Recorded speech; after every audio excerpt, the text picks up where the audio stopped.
UIC. Freedom and people of Hell yeah. freedom and people of need. Yeah, yeah. Freedom and people of want. Freedom and people of need. Yeah, yeah. Freedom and people of want. Freedom and people of need. Yeah, yeah. Freedom and people of want. Freedom and people of need. Yeah, Yeah. Real man a road. Now bow wolf in a tree grand a road. Now bow down to no demon a road. UIC when you see man a road, me say yeah. Real man a road. Now bow wolf in a tree grand a road. Now bow down.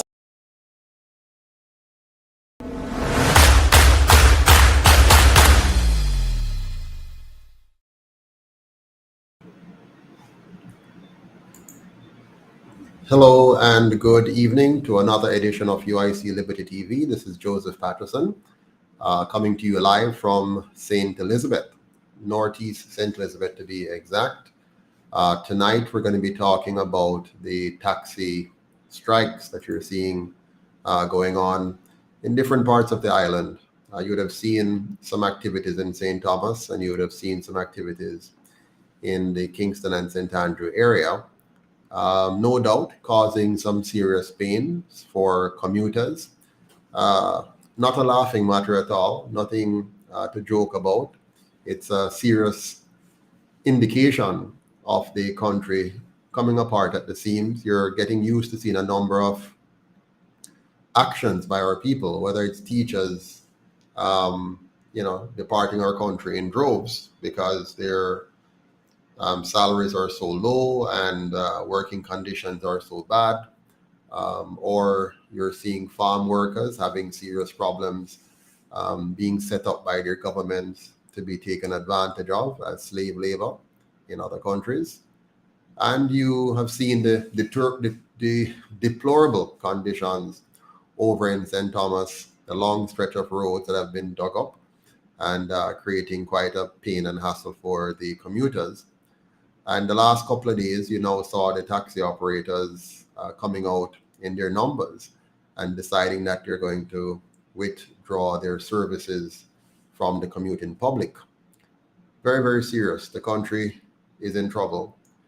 Good night to all of you who are on. Welcome, Cool Guy. Welcome, Alan Scott. Welcome, Maurice Williams. Good to see you on. I'm just waiting for some news from our staff. I think we should have some interviews coming up with some taxi operators. I know earlier today, Carlene Ramirez Acosta, a UIC representative, and others were out in the field talking with taxi drivers about what's happening, what are their concerns, and there are quite a bit many that's going on. I also saw a clip on TVJ where they were quite expressive of themselves. Hopefully we can have that tonight as well to show to you and to discuss, really what's going on and what the UIC can do about it. So we will definitely have a few persons on shortly. Do we have the clip from TVJ that shows the taxi drivers expressing their outrage? Is that available for us to show now? Welcome, Sylvester, Lawrence. Good to see you on. Let's see if we have that clip that we can show you and talk about. But it's really sad when you have a government for, oh, it's a star. Okay, I saw one on TVJ. It doesn't matter, whoever it is. Let's take a look and see.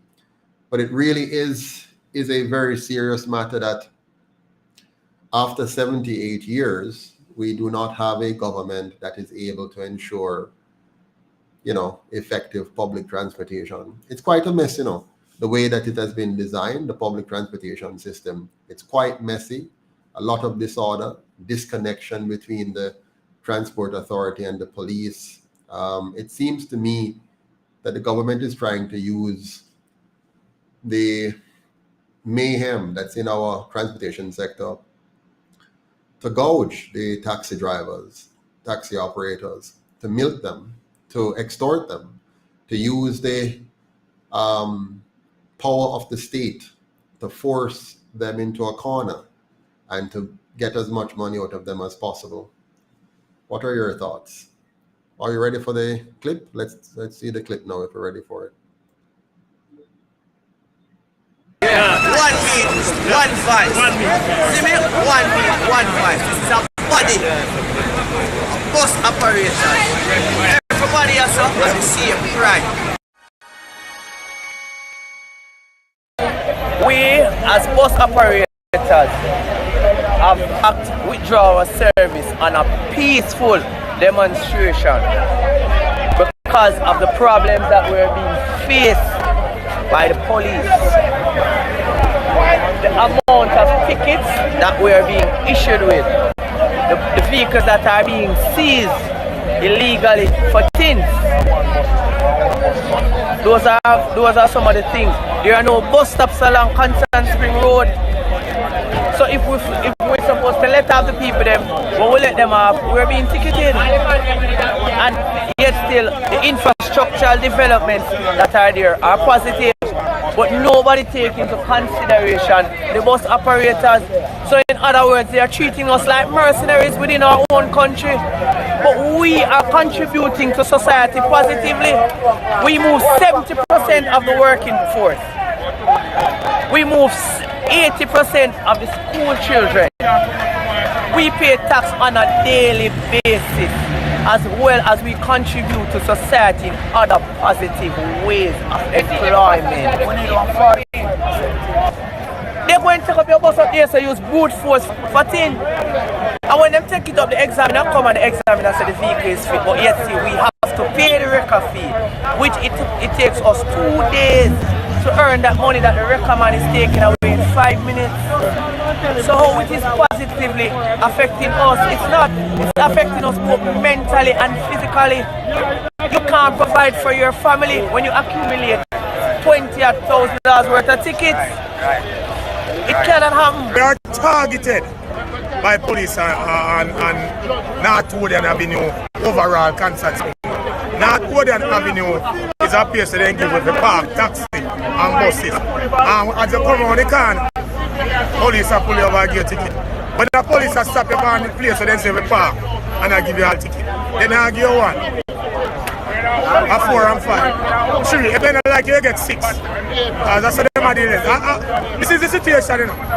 I like things that do it by North Woodland and play with the police. And then I like you get 12 ticket. And every day I get it. Them all tell them and say, oh God can't come make you not get 3. And them way there. And them type of way the police are dealing with the situation. You understand? It's a serious thing, you know.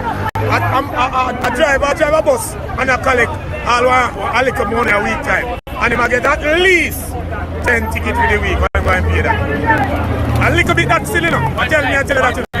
Yeah, that the 10 tickets that we may talk about sometime at one time. But me just say 10 for the week. You can analyze up that time. Check it out. 10 tickets at $2,500. And that's how we have to put in.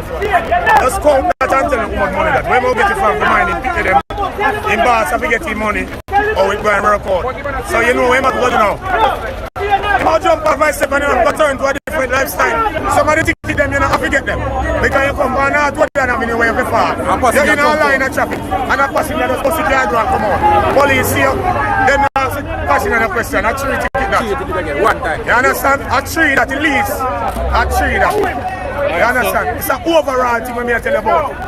And I'm in a add on. I'm in a put you up. I'm in a try. I'm in a do it extra neither. I'm telling you what is exactly happening. This is the situation. Them too serious with the pan North Woodland. Because the squad of the pan North Woodland, they are so write a ticket and I'm going to down this. But the taxi man have to get in 5. So at the end of the day, they must see that. That's reality. How long have you been out here? I think I've been out here from after 8 to 9. From after 8? I can't get any vehicle to go to work. Really? So where do you work? Well, I am a merchandiser, so I have different locations. So today I should be on the boulevard to Constant Spring, still no vehicle to go. And then even if you do try and get something, not guaranteed to go home back. Alright, so this is affecting your business, obviously. Yes, because I think it's really unfair because right now my company is paying me for to work and I literally cannot go and work, so it's unfair for them affecting your income? Yes, and my company's income as well. So the company have reached out to you already? Well, I spoke to my sales rep, supervisor, let her know the problem that I'm having. Yeah, so I'm just trying to see if there's any way I can still reach, because as I say, it's best I make an effort than just go home. A police is taking their job personal. A police stop you and I'm gonna tell you point blank so him don't like you. So instead of you're being ticketed at once, you have a badge. Yeah, alright, you have a badge and you're being ticketed because you were not asked for a badge. You have a fire extinguisher, they ticket you for it. You were not asked for it. You were stopped for one offense and you take it. We have a driver within our company and he was stopped for one offense and he got 9 tickets. 9 tickets. One get 8, one get 10. One man get 11, one man have 12, and next man have 7. One man get 22. How can that? 19,000, 20,000, 30,000. How do you provide for your family? Right. When it's happening? Justice alone, me I say. If 2 days out of the week, examiner come and take for your vehicle, say it's not fit for the road. Them now go to Golden Spring, Templar, Pengaff. Them now go some place a Whitehall and them place they go see some hole.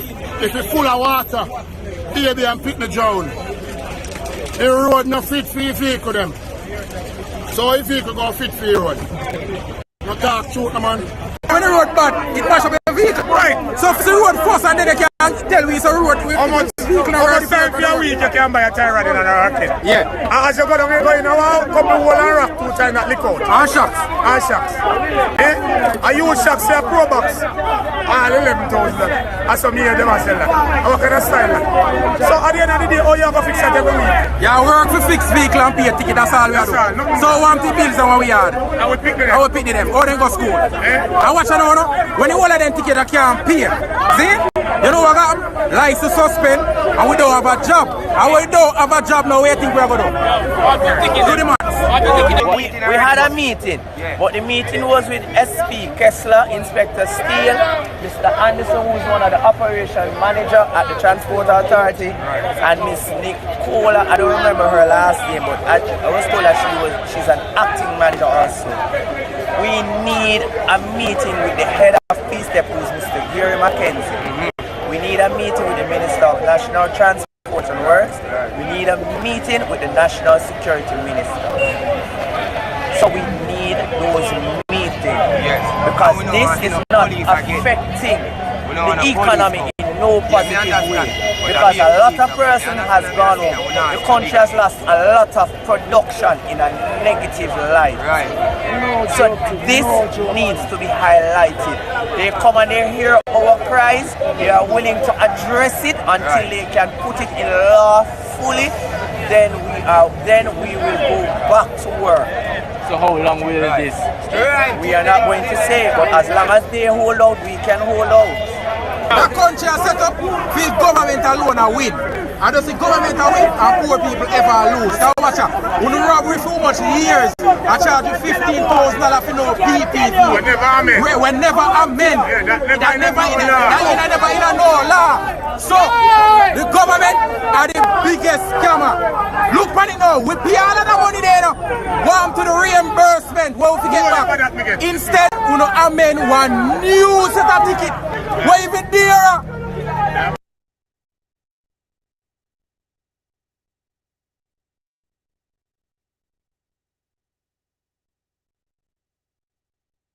The frustration coming through. Let's see this here. Thank you. You must have been able to feel the frustration coming through as each of the speakers expressed themselves. It's really very painful because what we have is a situation where the government has no accountability.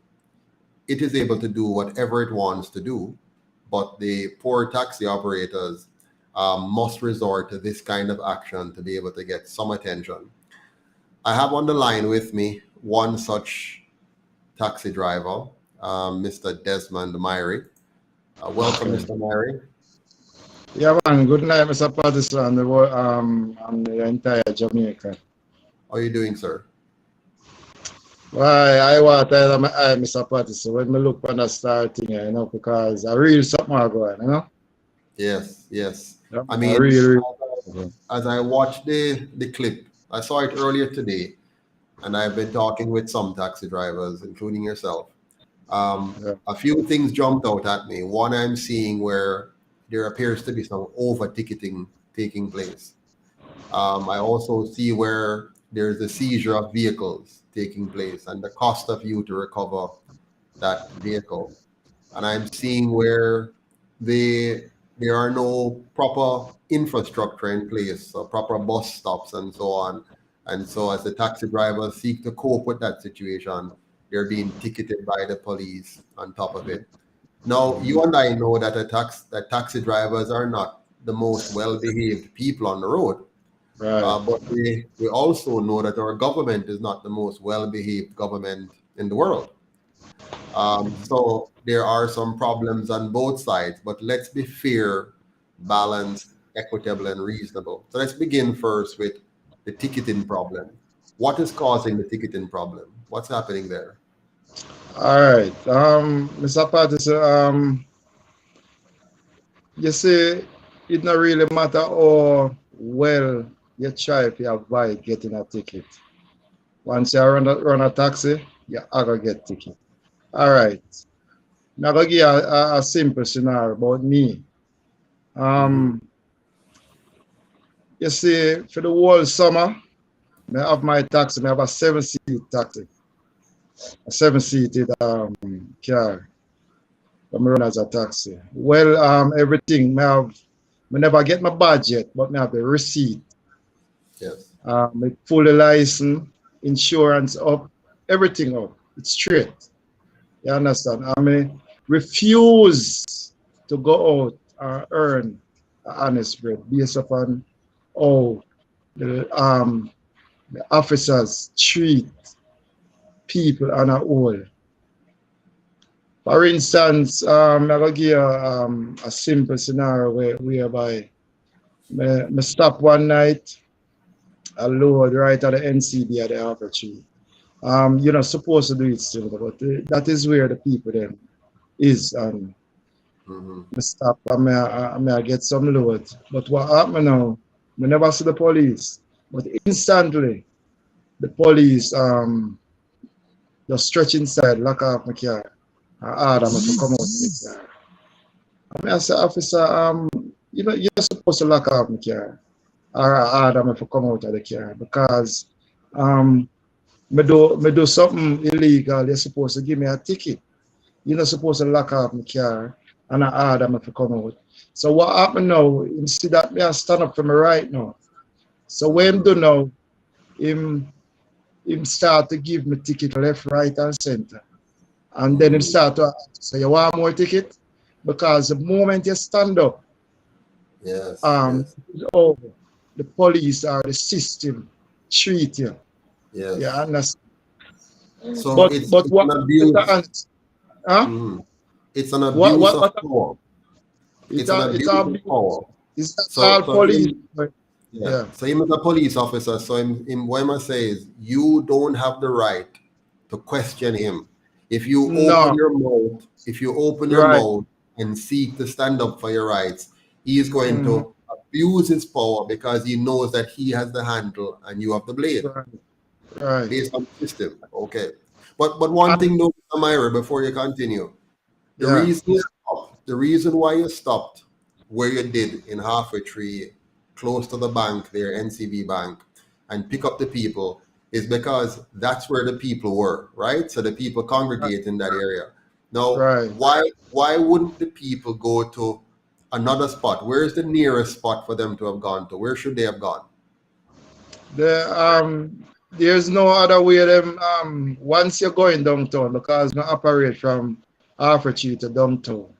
Yeah. So once them going downtown, and it's a taxi, them are go right there, so them are go come. If them are take a bus, them would have take the bus inside of the JUTC park.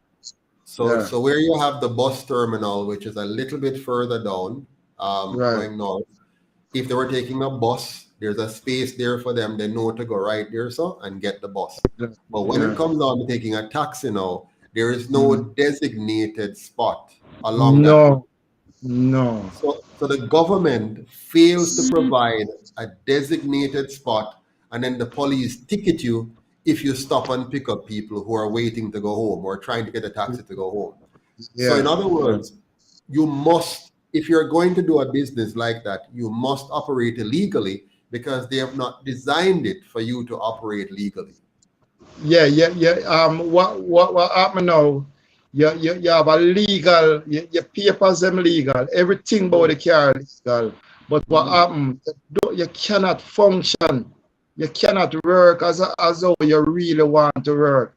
A lot of time when I go out to go work, me literally, if me go out, you know, normally taxi thing is a thing whereby you go out early and you come out, you come back in like about 6 o'clock.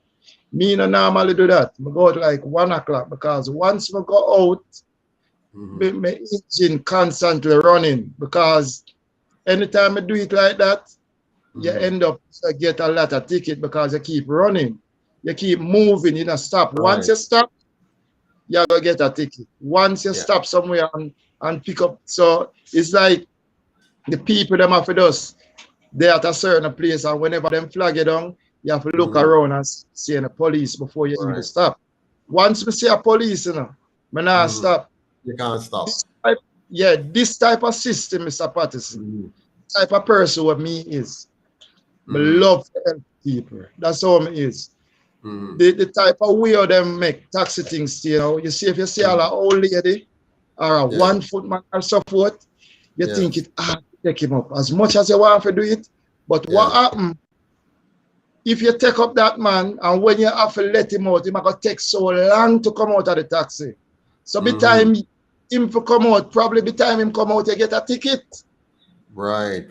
So, although you have the heart for help, it's like when you see an elder person or a 1 foot or disabled person, you have to just do it quick and move. That's all you have to do. You understand that? So the system literally take your money each time you pay your thing them. You them just take your money and that's it. Now go list out the things them. So the system is designed. It's designed to bring out the worst in the taxi driver. Because remember now, you have to run jostle and try to find a way to make a money within a system which is not designed with clarity, which is not designed for the efficient and effective running, for you to know exactly what you can or can't do, and for the commuter to know exactly what they can or can't do, and for the police to be able to operate and focus on people who are truly breaking the law. Instead, they're there trying to make a money off of the taxi man themselves. And the whole government system, I make Mr. Passes, I get ticket. You see him like how you hear the star and you hear the taxi man them attack. You confuse based upon a ticket make me stop run taxi, you know. Yes. Me never sleep a day in a jail yet. Never. The closest me go to prison since we start run taxi. That are the closest me get. Me nearly get to go to prison by running taxi. And it's a lawful thing, law-abiding thing me I do. My lawful job to send my children them to school, pay my mortgage, do all kind of stuff. Me's a law-abiding citizen. People will know them, know me. You understand? So, Mr. Myrie, let's break it down for the people now. If you're running a taxi, you have to get what? All right. No, insurance. That is one. So insurance, So every car have insurance. License. Fitness. Fitness. All right. You have to have a badge. Tracking device. You have to have the tracking device as well. Tracking device, yes. Road license. How is a road license different from license? Oh, the road license that apply to a PPV taxi. That would have been taxi, yeah. PPV. So you need a special PPV license. So you have your Right. regular license, you have your regular driver's license, and then you have a PPV license as well. You have a PPV license. In addition to your regular license that you would have had as a driver. No, the same license, you know, but Same license. but what happen, you have to have PPV on it. Right. So if you have a to upgrade general, it. if you have a general, you have to upgrade it to PPV. Right, good. So you have to upgrade it to that. So you have your insurance, your license, your PPV upgrade, your fitness, your badge, and your tracking device. Yeah, and as well, before you get the badge, you have to look about a police record. You have to get you have to get out that police record to in order to see that your record clean, that's you can get a badge. And suppose you have something else to do now, that same police record, you know, where you look about just to get the badge. Now you have to go look out a next police record again. You know? Yeah. So they have duplication. So very inefficient. Very inefficient. Yeah. Now on top of that, you went and borrowed some money to buy a car. Yeah. A vehicle. So you borrow some money to buy a vehicle, right? So you have to pay for the vehicle. You have your vehicle payment to make, right? Yeah. And then now you have to pay maintenance. You have to maintain your vehicle from the bad road. That's all. And the maintenance serious, Mr. Patterson. Yeah. Because the road bad. No road.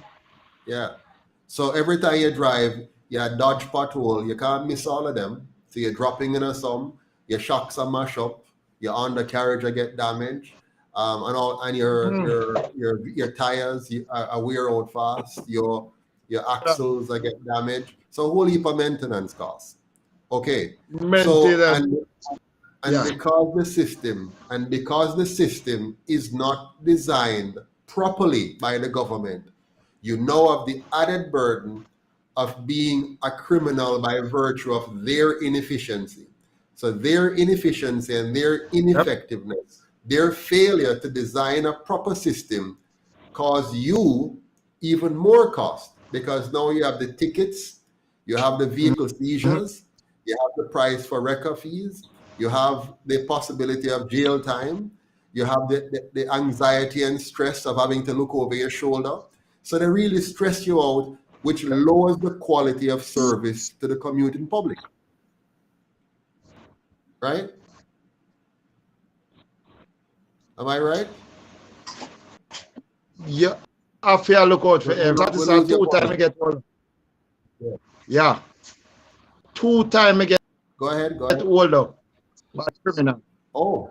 Huh? Okay. 2 time you get hold up by criminal. Hello? No 2 time I get hold up. 2 time. By criminal. And the 2 time I get hold up, them take what they care of them. The 2. So goodness. What happened? But decide say I never either go back in a taxi thing. But based on all the that me know, so I went back in it. In 2021. About February I start back again. That's last year. Wow. And because my family have me get all up by gunfight 2 times. Could I lose my life? My goodness. Hold on You one understand, second. huh? 1 second, Mr. Myrie. Yeah? Mike Cardo, can you hear me? 1 second. Mike Cardo? Mike Cardo, can you hear? Okay. Mike Cardo, can you hear me? All right. His voice is not coming through and the video. Backstage, can you see if you can fix it for me with Mr. Mike Cardo? Yes, back to you, Mr. Myrie. So far, we've spoken about what is causing the ticket problem. I heard that some people have their vehicles seized and they have to pay a record fee and all kind of stuff. Tell me about that. What is happening there?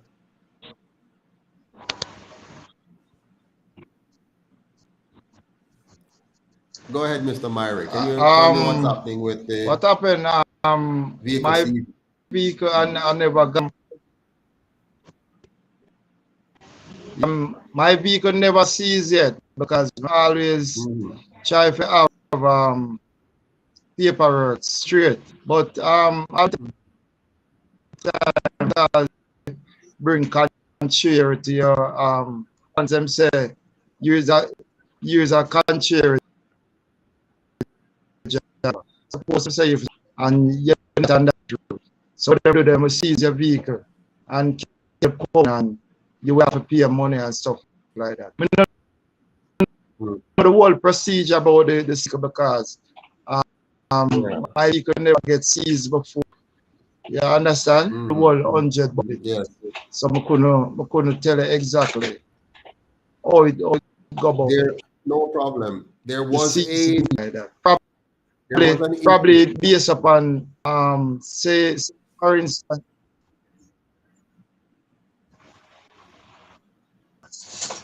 we appear to have a delay. We have a delay yeah, in the connection. Think let me Yeah, we have a delay in the connection.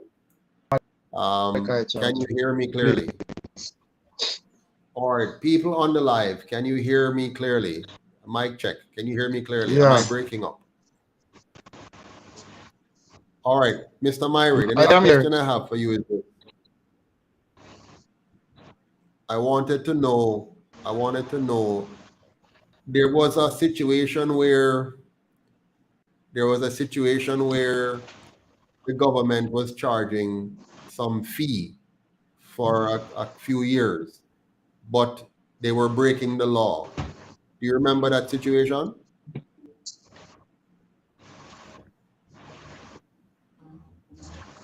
Some fee. Yeah, there was some kind of PPV fee that they were charging for your vehicle. I think it was a PPV fee that they were charging, but it was wrong, and they went and changed the law subsequently. Do you remember about that?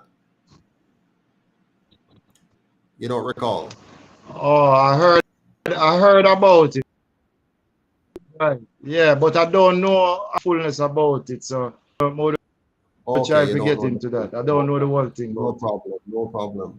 All right. Yeah, I don't know the full. Okay, the issue of the over-ticketing now.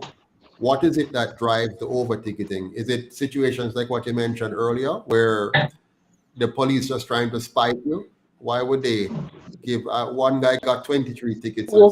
The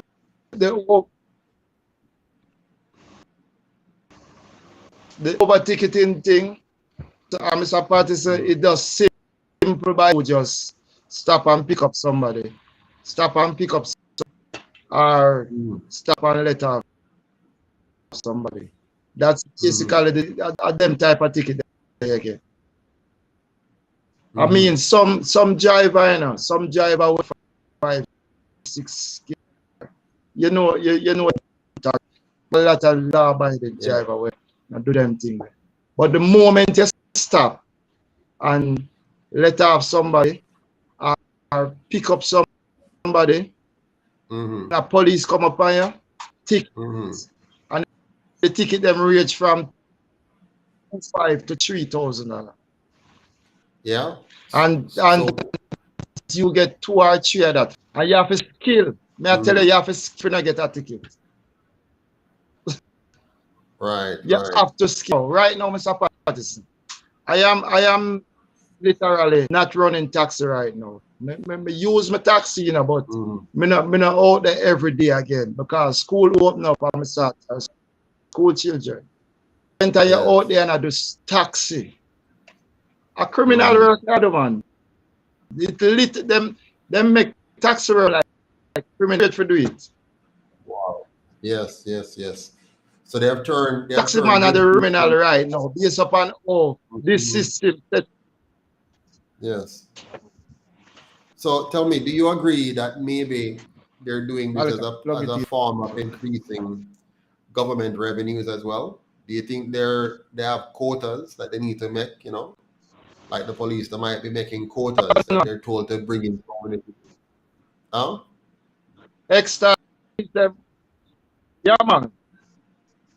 Basically that a straight up Yeah. extortion I So go the on, gang- Mr. Pat.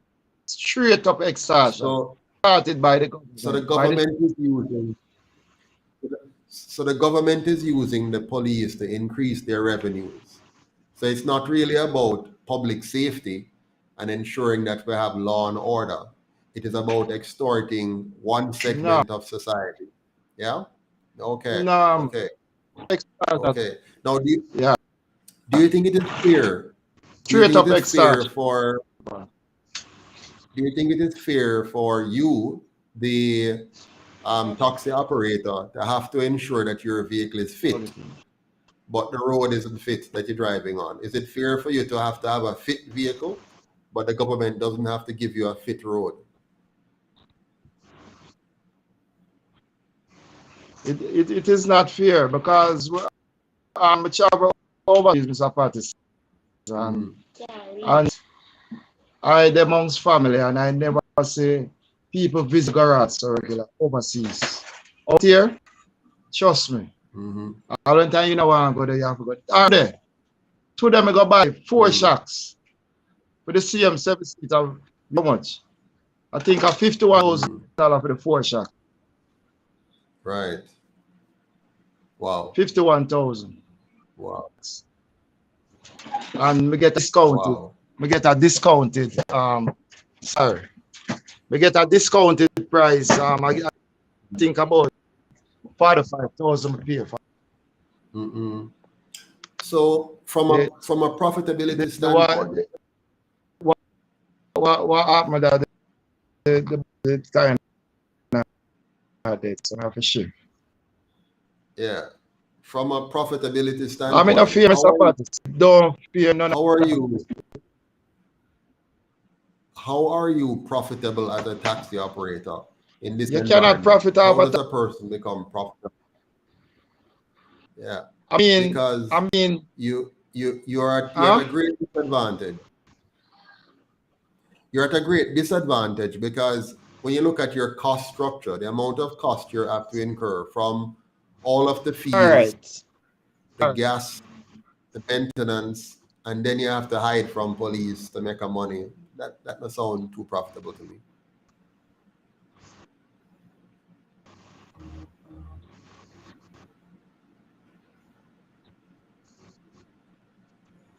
I mean, if you regularize things properly, you can. If you are all right, you have proper road. If you have proper road, you have somewhere where taxi man can go and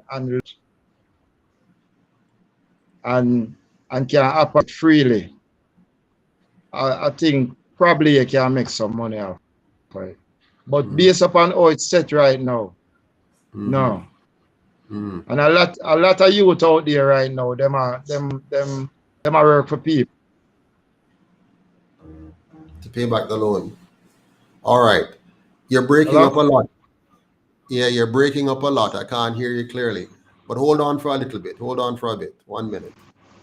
Let me see if is Micardo. Can you hear me? Okay. Micardo? All right, so we still can't hear Micardo. I'm not sure why. That's another taxi operator that we wanted to speak to. But my friends, here's what I'm seeing right now. Here's what I'm seeing happening in the industry. The government has failed to put in place a streamlined, clear, systematic, and efficient process of persons being picked up and dropped off from taxis. They have failed to put in place proper road design, proper road construction, and proper road maintenance. Yeah. Yes, we can have Mr. McCarter call in by phone. Just let him call me directly on my phone, please. And we'll talk to him there. So they failed to put in place a proper design, both of the road and of the process by which taxi operators should process. They have loaded the taxi operator with a lot of cost, some of them reasonable and necessary, and some of them not so necessary, or even if they're necessary, it's cost that the taxi operator has to recover. Now put yourself in the position of the taxi operator. When you go out and borrow money to buy a vehicle, and then you have, to pay insurance, license, fitness, badge, tracking device, PPV upgrade, police record, all the things that you have to go into. And then on top of that, now, as you drive your vehicle, because of the bad road, you're paying a huge amount for maintenance costs. It means you're going to be doing everything possible to recoup your cost as fast as possible. And you're trying to make a mad rush and dash in order to get as many customers as possible from point A to point B to make your money. Now, what Jamaica would need is a government which has good sense, understand logistics, understand economics, and understand human behavior to design a system that would ensure that the commuting public will have a safe access to public transportation, comfortable public transportation, timely public transportation, and cost-effective public transportation. The government has to design that. And so far, they have demonstrated that they lack the capacity to design such a system. Now, there are many countries that have overcome all of these problems. Many, many countries, not just Jamaica. Many, many countries have overcome all of these problems. I want to show you one of those countries right now. You probably can guess which one I'm going to show you. But let's take a look. I hope I can get this this particular this particular screen to share, and we're going to take a look. Let's take a look here. Oops. There we go. Hey friends, welcome back to my channel. In this video, I will introduce you to Singapore's transit system. On your screen, you are now seeing Singapore's MRT map. MRT is short for Mass Rapid Transit, also known as Metro in some places. MRT stations are strategized in close proximity to densely populated places and transports millions of commuters on a daily basis. There are currently 6 MRT lines which provide great connectivity across entire Singapore. The lines are color-coded and have multiple interconnections to allow smooth switch between different lines. Singapore's commercial area or downtown region has the highest connectivity as all the lines converge in this area, providing lesser commute time between home and work. Let me take you on a short trip from Jalan Besar to Telok Ayer.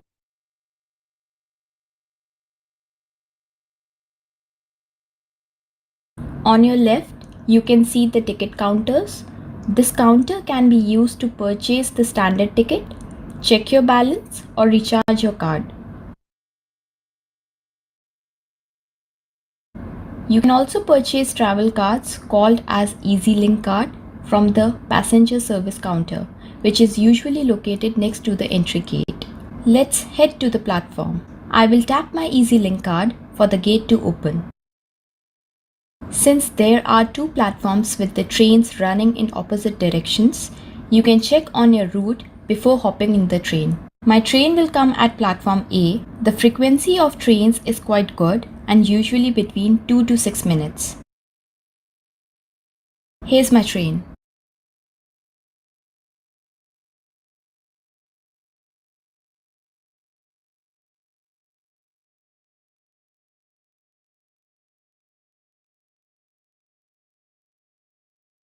Currently, due to COVID, you can see lot of empty seats, but the trains are usually crowded, especially during the peak hours.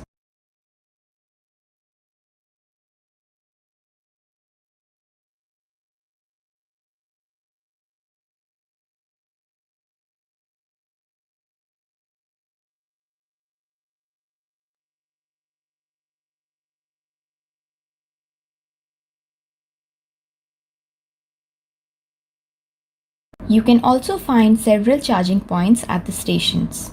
While tapping your card for exit, You can see your fare and remaining balance. There are bus stops near each MRT exit for you to continue your journey. You can also find taxi stands near the stations. These are all the bus numbers that pass through this stop. Route of each bus number can be seen at these boards. Bus stops near MRT stations or bus interchanges are marked along the stop name. It's quite easy to navigate the route using the index to the roads. For example, if you want to travel to Bayfront Avenue from this stop, you can take bus route numbers 97, 97E, 106 and 133. Fares are also affordable and usually cost up to $1.50. Here comes my bus. You enter from the front door and pay the fare via cash or tap your EasyLink card at the terminal. One interesting thing to know is that you can switch between MRT and bus and vice versa, and continue the fare within 45 minutes. If you see closely, I paid $1.02 for my train journey from Jalan Besar to Tilok Ayer. At my point of exit, since the distance was not much, my fare for this bus ride was $0. I hope you liked my video. For any questions related to Singapore's public transit system,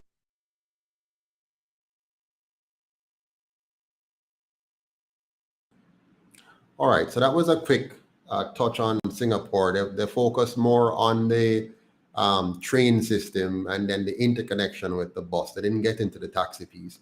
But I wanted to get a flavor and a taste for a government that is carefully and deliberately designing a system to work for the people of their country.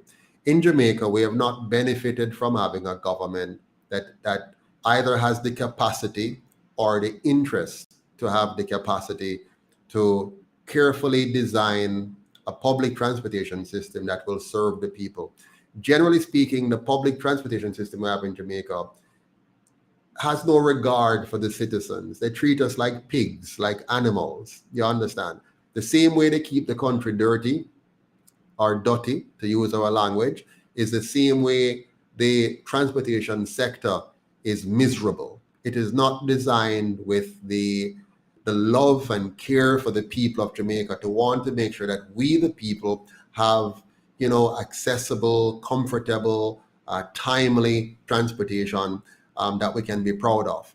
So the UIC will take us in a very different direction. We're going to build a transportation system that is designed with you in mind, the people in mind. So we're going to balance the interest of the taxi operators, of the bus operators, and of course the interest of the commuting public. And the government must play a role, which is a facilitator. So it's not about generating revenues for the government. It must be about generating a good environment for the citizens to be able to have a comfortable and efficient transport system to move around. I have someone here waiting to talk with me on the line that I'm going to bring in now. He's another taxi operator. We're going to listen to him and hear his concerns. He was one of the taxi operators that was actually today out in the streets, and you probably saw him on the video from the Star earlier on. Let's hope I can get him now. So we're just calling through here. Mr. Myrie, is your connection any better now? Yeah, not hearing you, not hearing you. You're muted. Unmute yourself.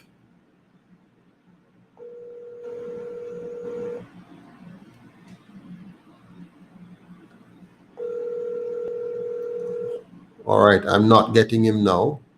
Can you hear me, Sir Myrie? I can't hear you at all. I don't know what happened to your sound. No. All right, Mr. Harper backstage. Can you try to get the gentleman again for me? He called me, but I'm not getting him now. He's not picking up. Okay. I see Mr. Myri's wife. I look like helping him there. What would we do without our wives? Yes. So as I was saying, while we're waiting for everybody to be connected, the whole idea of a public transportation system is really to make it easier for commuters to connect between home and work and other activities. Good night, Poshan Elliot. Good night, AMG. Good night. What do we have here? One Love Kingston. Good night, Demel. Demel says, very true. Unsanitary vehicles with no schedules, trying to pack as much people as they can in there.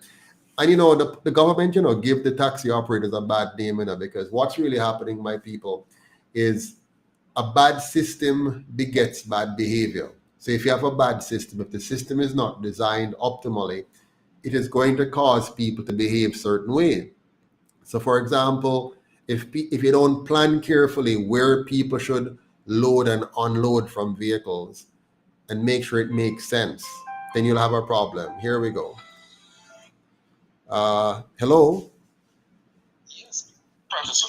Wonderful, sir. Good night to you again, and welcome back to the program. Could you please, for the benefit of our listeners, tell us your name, please? Okay, my name is Micardo Portuando. Portuando. So Micardo, right? Micardo? No, not Nick. It's a Mick, M-I-K. Micardo, Portuando. Wonderful. Yeah. How long have you been a taxi driver? It's going to be 14 years now. 14 years. So you are a veteran in the business. Yes, I could say so. Wonderful. So tell us, what is the number one concern of taxi drivers? What is the main reason why today and yesterday taxi drivers decided to go on strike, if you will? Mm-hmm. What's the number one reason?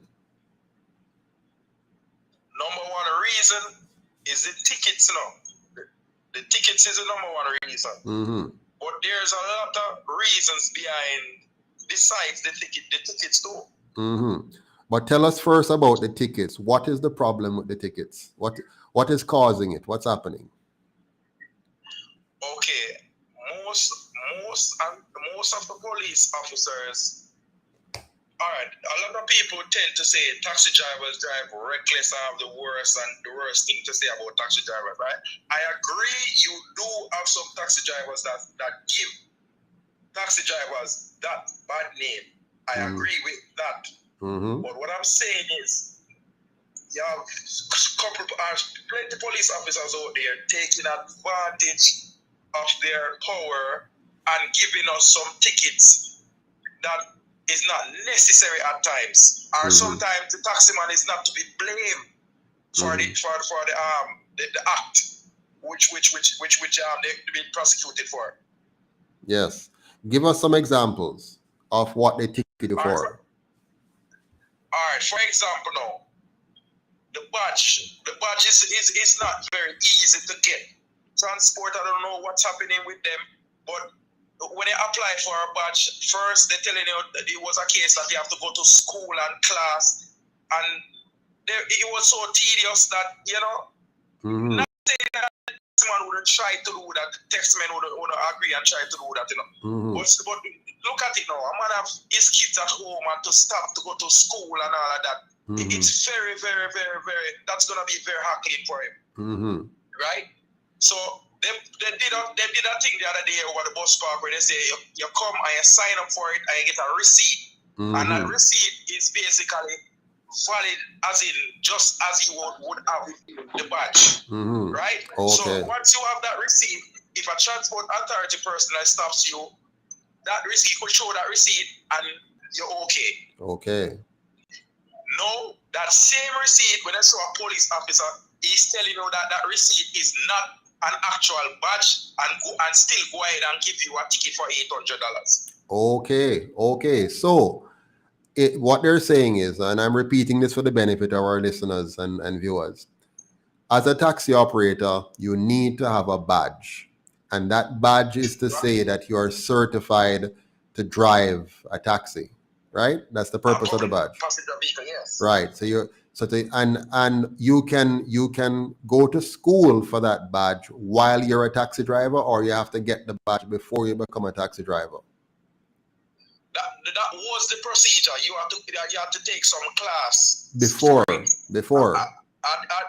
didn't fully get the full understanding. Yeah. But when they said the class, I tell them that I didn't have that time to go to class because I had my bills to pay and stuff to stop. Yeah. I went to class and I wasn't driving the car.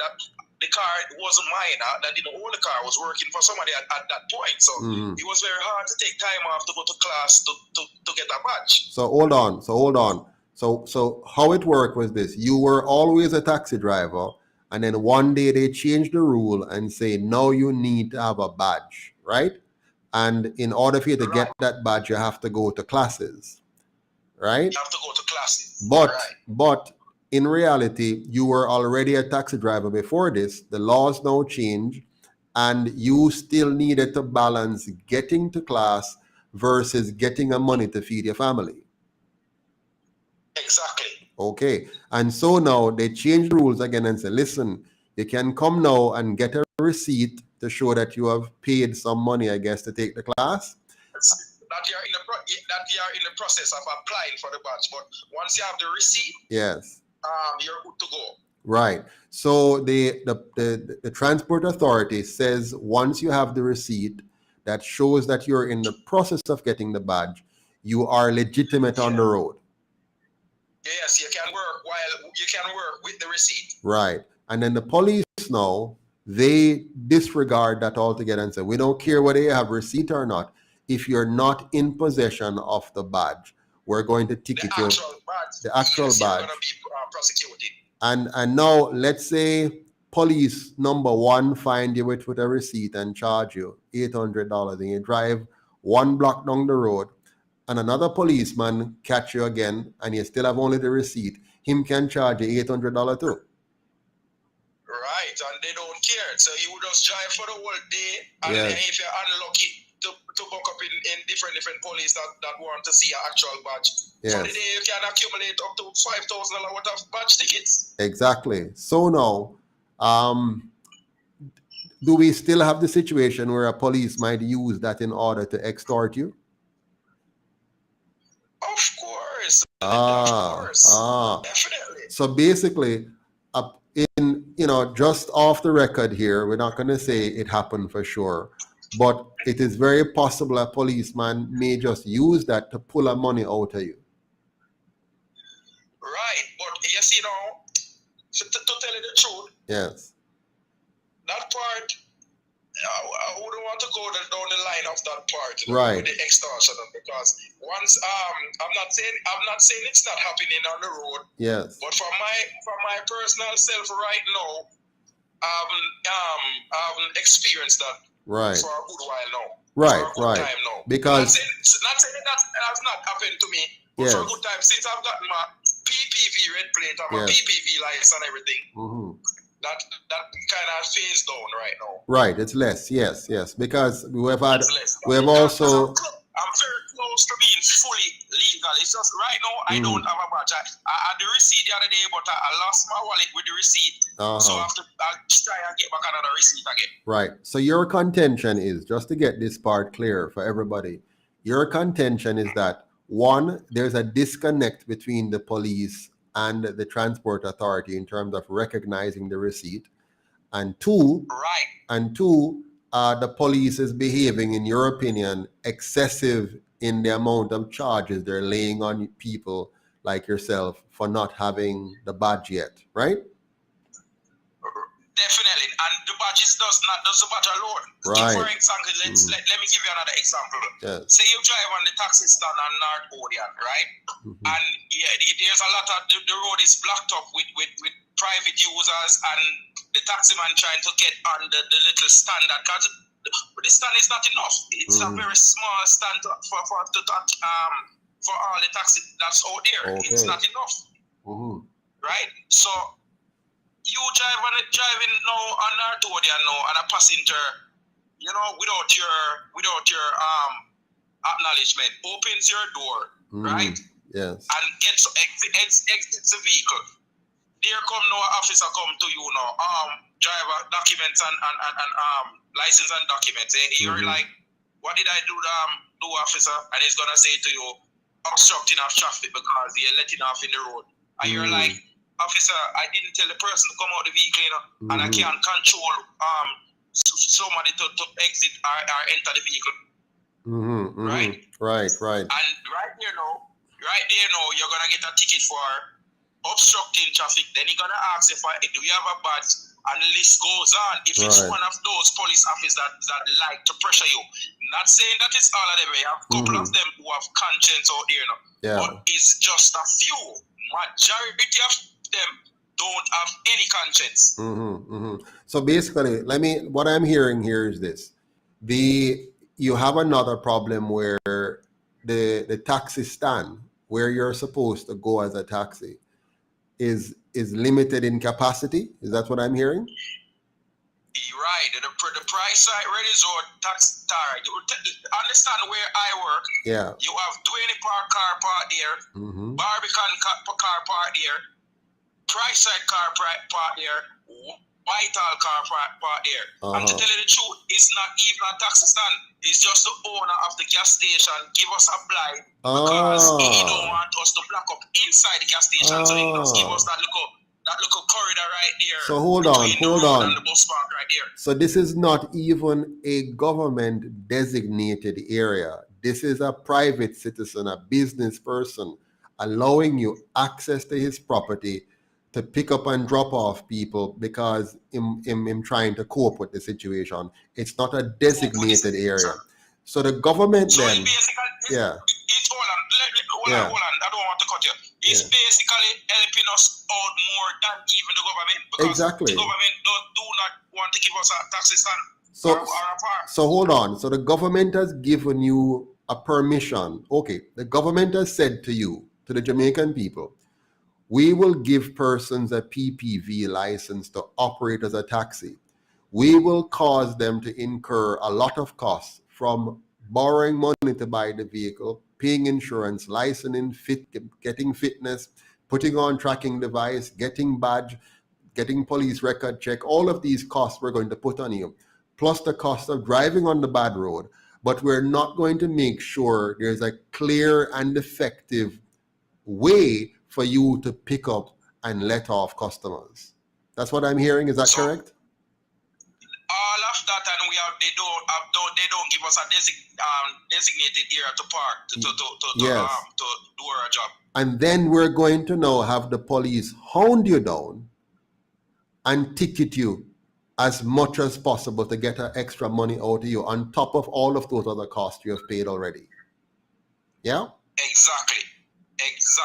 And now what they're doing then, by doing that, they're making you into a criminal and they're putting customers at risk and they're reducing the quality of service because now, as a taximan, I'm going to talk now from the heart, right? As a human being. As a human being, you have to figure out how to make a money in all of this situation here. It's not like you're a bad person, but you have to figure out, how am I going to survive? So you are going to have to drive as fast as possible to pick up as many people as possible to cover your costs.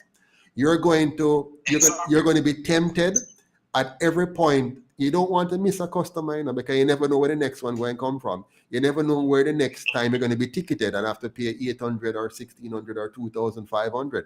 So you have to run jostle as much as possible now to try to eke out an existence, to try to make the economics work for you. And in the process, you are stressed out, your passengers are stressed out, and the road conditions in terms of traffic becomes mayhem because now you have not just you, but 200 other taxi drivers trying to do the same thing.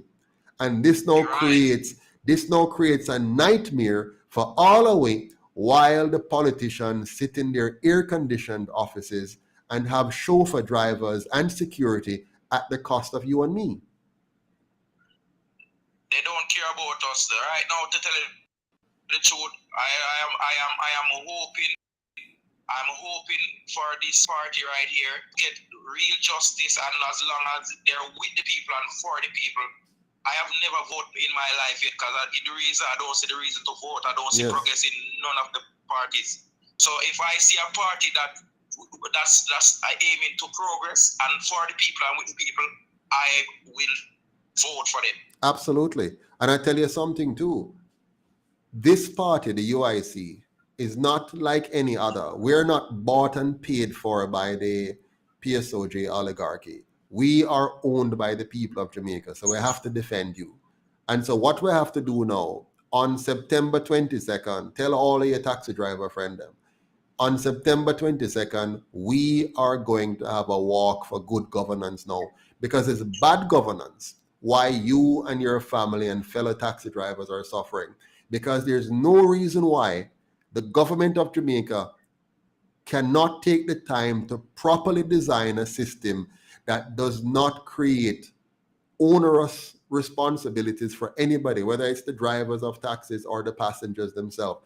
All they have to do is to have designated pick-up and drop-off zones that make sense. It must be logical. It must be based on logistics. It must be based on the population arrangement, how much people you have traveling this route. So, for example, tell me if I'm wrong, don't many people find out that they just kind of pick a location that makes sense to them, and that's where most of them congregate and wait for a taxi? That's how it goes. That's exactly right at the gas station, because we don't have a park, so that's where the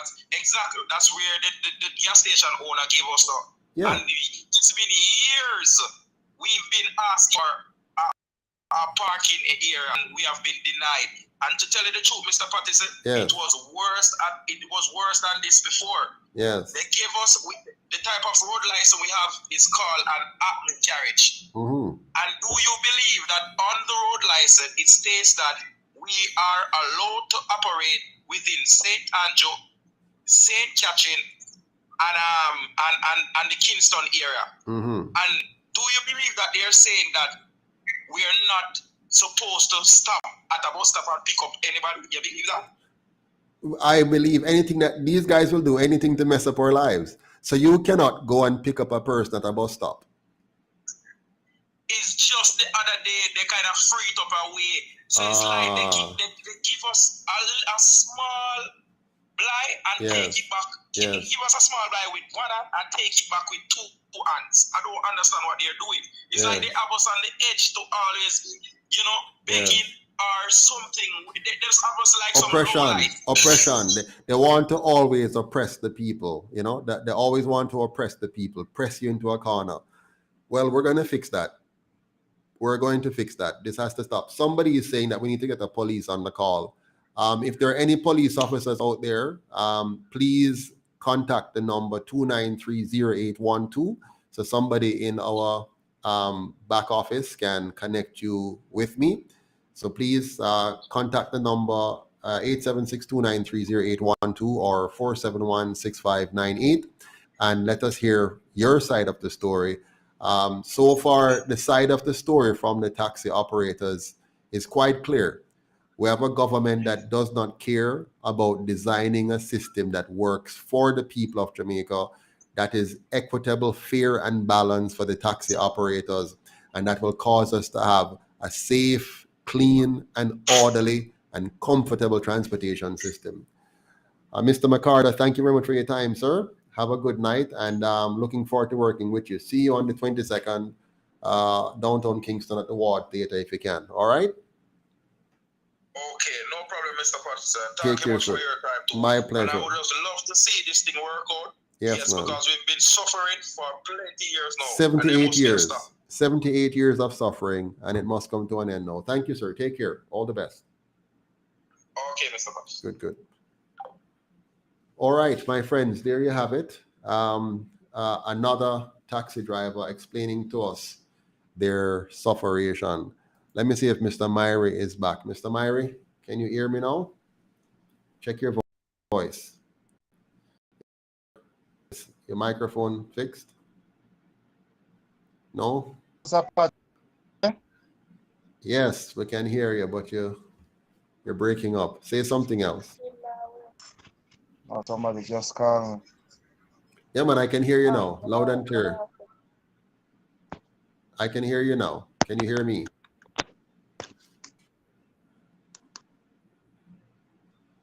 All right.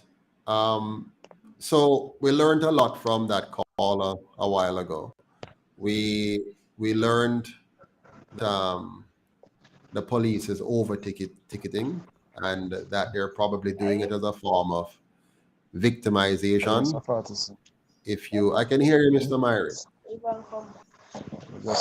A form of victimization, and also what now? How do you say this? The police is not working in concert with the transport authorities, and the government is not ensuring that the taxi operators have clarity about where they can pick up and drop off persons, and they're not providing appropriate areas for them to do drop off and pickups. And they have also not allowed them to stop at bus stops. Now, when I travel around Kingston in particular, I don't see buses every minute at the bus stop. So it's logical to me that it would make sense for you to allow the taxi operators to use the same bus stops as the buses at a minimum to do their picking up and drop offs. But, there might be something we're missing. So we'd love to hear some more from somebody else. What is clear to me, though, is that the government of Jamaica appears to lack the capacity to design anything that works. You look back at everything that we've done in Jamaica. You look at all of the processes that we have and see how many things they've been able to manage. They could not manage Air Jamaica, so we lost it. They could not manage our airports, so we lost them. They tried to manage our agriculture, and we have lost every sector for the most part that they have controlled, whether it's banana or orange or cocoa or coconut or whatever, anything they touch, cane, whatever it is that the government controls, we lose it. They had JPS, we lost that. So something is wrong.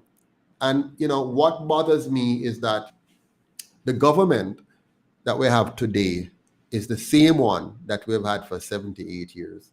The same two set of people, the same two organizations have been in charge of our government for 78 years. And somehow they have not been able to figure out how to build roads, how to design roads, how to maintain roads. They have not figured out how to get sidewalks properly designed and maintained. They have not figured out how to put street lights in all of our communities. They have not figured out how to have a licensing system that people can get their license without buying them for the most part. They have not figured out how to build a public transportation system that is easy for all of us to use, that is accessible, that is clean, that is comfortable. They have not been able to figure out anything at all that any reasonable government should be able to figure out. So my question to you is, how much more time should we give them? How many more years should we give them to figure out these basic things? How to keep us safe, how to make it so we don't need grills on our homes when we go to bed at night, how to make it so that shops can be open well past 6 o'clock and everything is okay, how to make it so that our crime rate is not 56 murders per 100,000, but 0.2 or so like Singapore. How much more time do we need to give them? I don't understand. There's a video I want you to watch. I hope we have it. It's a video about our upcoming event. I'm hoping that our team backstage is able to bring it on for us as I invite you all to help us to have a very, very big launch of our Good Governance Now campaign. We're expecting groups from all across the country, different groups, to participate in this civil walk for good governance now. We're trying to say loud and clear to all of ourselves. We're talking to us now, the people of Jamaica. We're saying enough is enough. We have put up with this thing for too long. If you had a company and you hired somebody to manage the company, let's say you're the shareholders and you hired a management team to manage your company. And let's say for whatever reason, you only had 2 management teams to choose from. And you kept choosing between the 2 teams. And every time you put them in to manage the company, profitability decrease, productivity decrease, internal controls are weakened, and overall the company just stagnates and isn't able to keep up with other companies in the same industry. At some point soon, you would have wanted to fully terminate those 2 sets of management team that you have been accessing. Maybe within the first, 5 years, you would have gotten rid of them. Maybe in the first 10 years, maybe 15 years. Now, I'd be shocked if you went 20 years with them. I'd be even more dumbfounded if you went 50 years with them. But in the case of the 2 management teams that Jamaica has been using, it is now 78 years that we have been suffering under their hands. I believe the time has come for us to say enough is enough. And on September 22nd, I'll be walking with all Jamaicans who believe we have had enough, and we're going to demand, not of those 2 managers, those 2 management teams. We're not demanding anything of them. We're demanding something of ourselves now. We, the people of Jamaica, have to take matters into our own hands. We have to decide that we have had enough. We can't ask those who have failed to do better. They just can't do any better. They have shown us year after year after year what they're made of. And they clearly cannot manage this country. They clearly cannot bring us the kind of country we need, a country that is safe, a country that is clean and beautiful, a country that is orderly, a country with a transportation sector, a public transportation sector that is accessible, that is comfortable, that is reliable, one that is properly scheduled to run from east to west and north to south, one that has a good mix of high-speed rail, buses, taxis, a ferry service, and so on. One where, for the size of our country, we don't need a toll road because we have a small amount of land to dedicate to roads, and we can't afford to disenfranchise a large segment of our society by making it inexpensive for them to travel on our best roads. Yeah, like a highway connecting us from one side to the next. So the UIC is calling upon all Jamaicans to join together with us and say, enough is enough. We want good governance now, and we're no longer going to ask those 2 management teams to give it to us. We're going to take it for ourselves. We are going to take control of our country, and we are going to give ourselves the good governance that we deserve. So on September 22nd at 10 a.m., meet me at the Ward Theatre, right at the front. And then together we're going to travel to Heroes Circle, where we shall take a moment to show respect for our 5 national heroes, those who truly fought for freedom and died in the pursuit of it, including the most notable Marcus Mosiah Garvey, and great men and women like Nani, Sam Sharp, Gordon, and of course, Paul Bogle. From there, we're going to walk all the way up to Emancipation Park, where we'll make a clear statement that we're now going to emancipate ourselves from the mental slavery of depending on those who are committed to our colonial masters to free us. We're not going to have any further dependence on them. We want Jamaica to be a true republic now. And then from Emancipation Park, we shall walk to Mandela Park in Halfway Tree.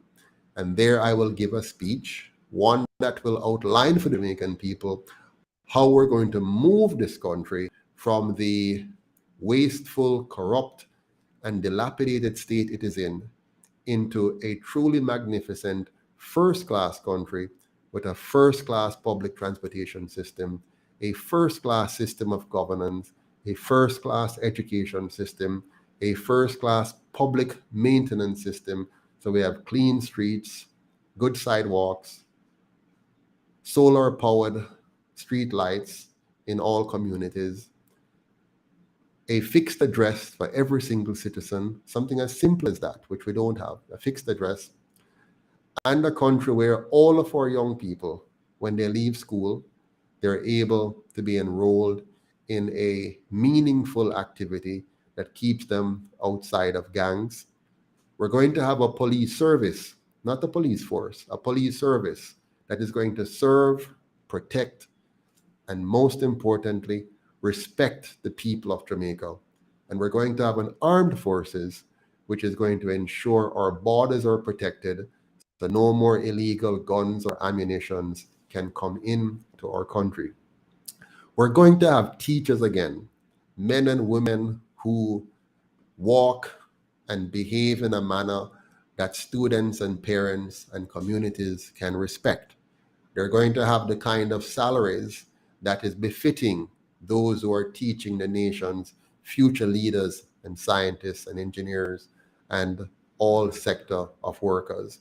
We're going to have police officers who are community-based, who are highly respected by their community because they're the best of us and they're well-trained, they have the right kind of mental attitude, and their lifestyle is befitting that of one who's responsible for protecting the nation. We're going to have a new Jamaica where we're no longer beggars, we're no longer dependent on other race. We're going to be self-reliant. We're going to be a Jamaica with our own well-developed organic food industry, a Jamaica with a wide-based community tourism product that embraces all of Jamaica and makes all of Jamaica the all-inclusive product. And we're going to have a Jamaica that is water secure, food secure, and energy secure because we can do it. We have the capacity to do it. And I, for one, will not sit around any longer and wait for those who want to make us dependent on others to get it done. We, the Jamaican people, have the capacity to do it. We, the Jamaican people, must do it. We, the Jamaican people, must now depend on ourselves to get it done and stop asking those who are committed to bowing down and worshiping monarchs, other nations, as their kings and as their queens, and who want us to mourn when those who have been our enslavers, who have robbed us, who have raped us, who have enslaved us, they want us to mourn for them when they pass.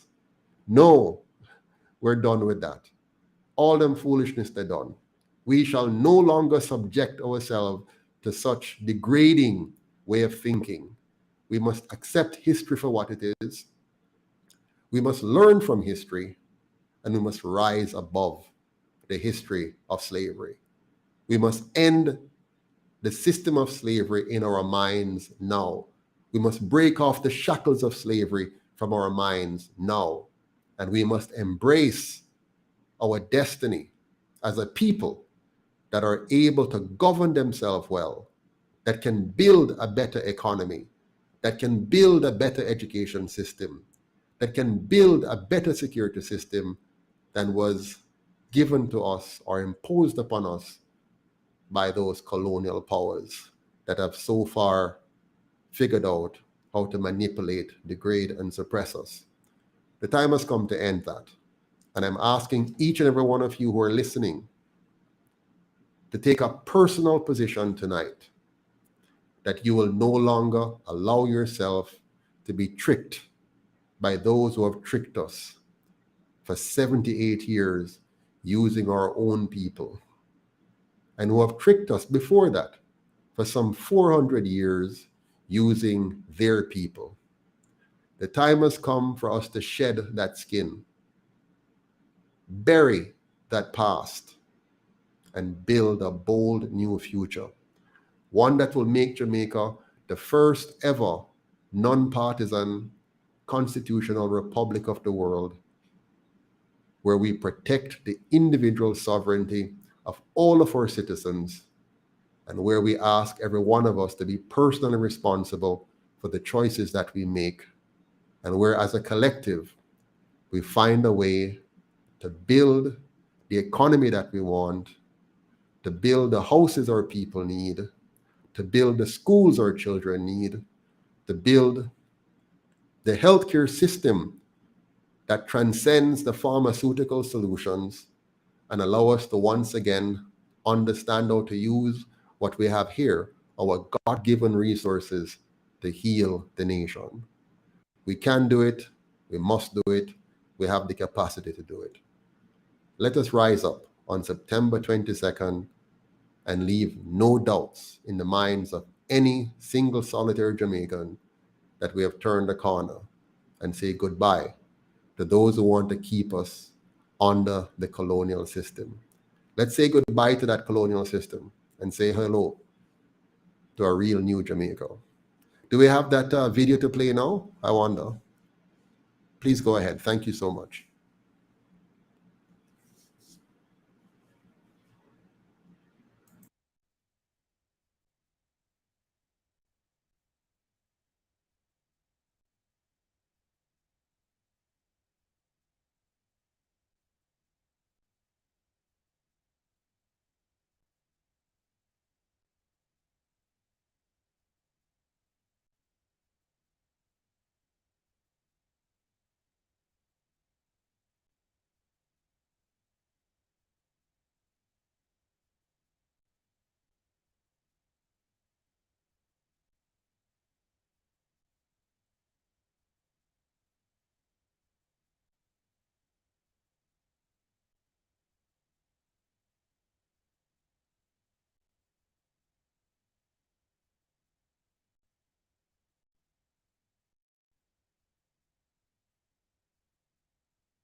It appears that there was no sound. I couldn't hear anything, so I'm not too sure why that is. Are we able to get some sound, Mr. Selector? Any sound? There was no sound coming from it a while ago.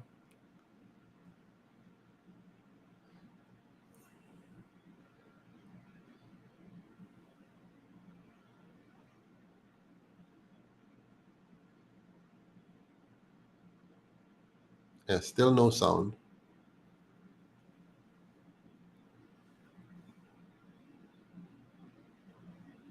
No.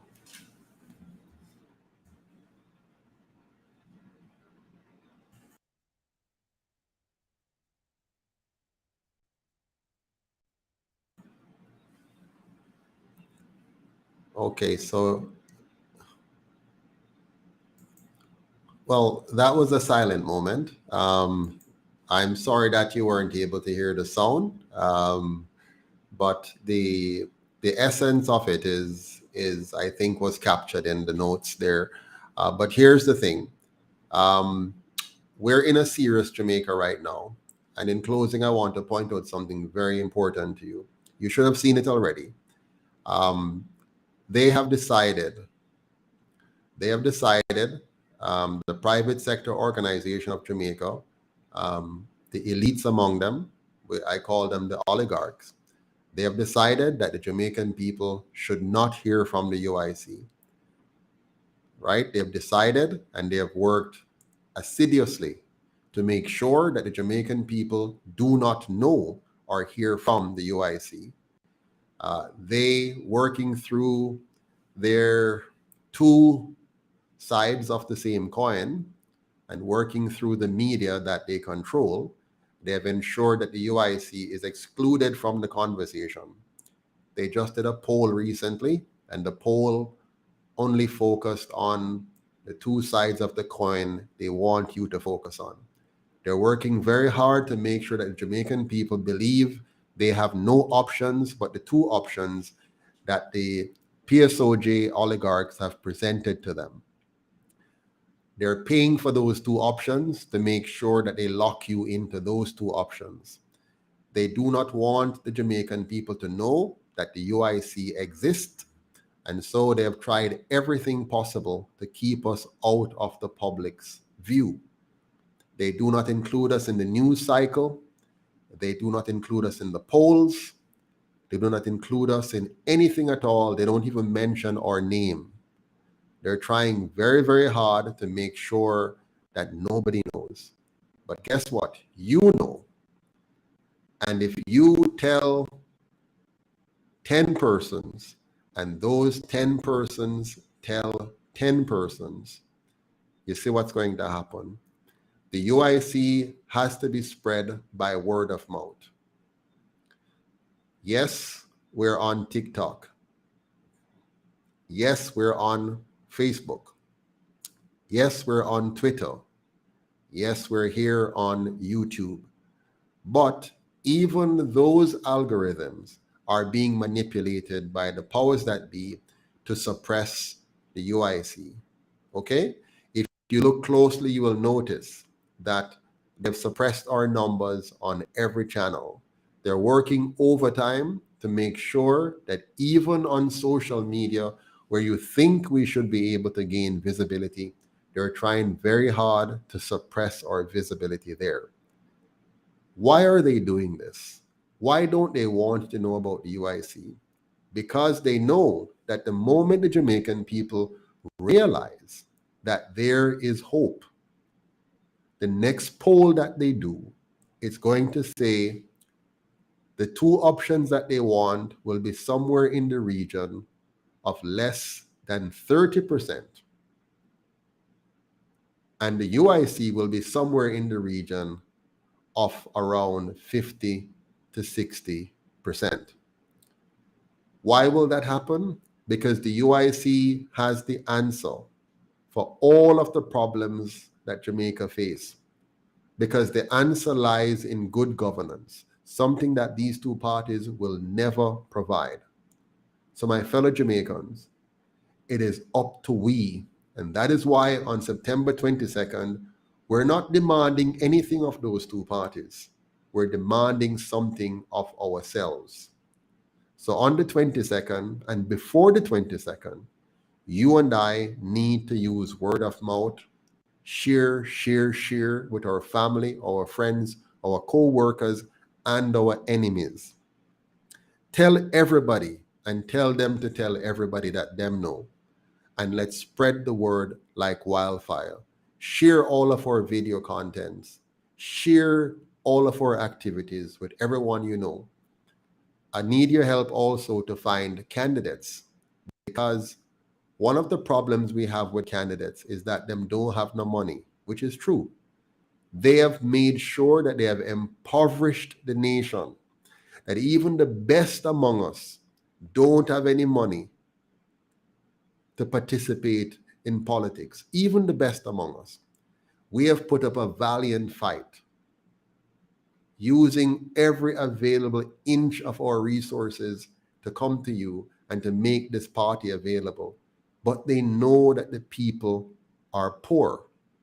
And so I thank God for the diaspora, all of you out there in Canada, the US, England, Sweden, the Cayman Islands, all over the place where you are. I thank God for your $25 a month. I thank God for your $10 a month. I thank God for your $50 a month. I thank God for your $100 a month. And for those of you who have gone up even higher, 500, 1,000, I thank God for all of you, because if it wasn't for you, Jamaica would have no hope at all. Because of you, we have now been able to hire 3 staff. We have 1 staff that's dedicated now to our marketing and PR. We have another staff which is dedicated to our finances and to our admin assistant role. And we have one staff that's dedicated to the overall operations of the UIC. That's making my life easier now, because before, all of those tasks, myself and my wife had to be heavily engaged in. We're still heavily engaged, but we're looking forward to becoming less and less so I can deal with more strategic things and be out there more and being more visible and not having to be bogged down trying to get the operational things going. Thanks to you, we're getting in that direction because of your donations. Without your donations, we could not do this. Yes, I have done it for a number of years out of my own pocket, but that pocket has run dry. And thankfully, many of you have stepped up and you're now augmenting and helping to shift gears so we can do more. Please continue to give. And if you're not giving yet, start to give and help us to look for quality Jamaicans and convince them to offer themselves as candidates to run for the UIC in the next election. We need quality candidates, persons who are honest, persons who are committed to service, persons who are not in it for money, but want to serve their country. But most importantly, you need to know that without money, they can't serve you because they can't find the money to buy the gas. They can't find the money to buy the credits. They can't find the money to provide the refreshments and the supplies and all the other things that goes into running a campaign.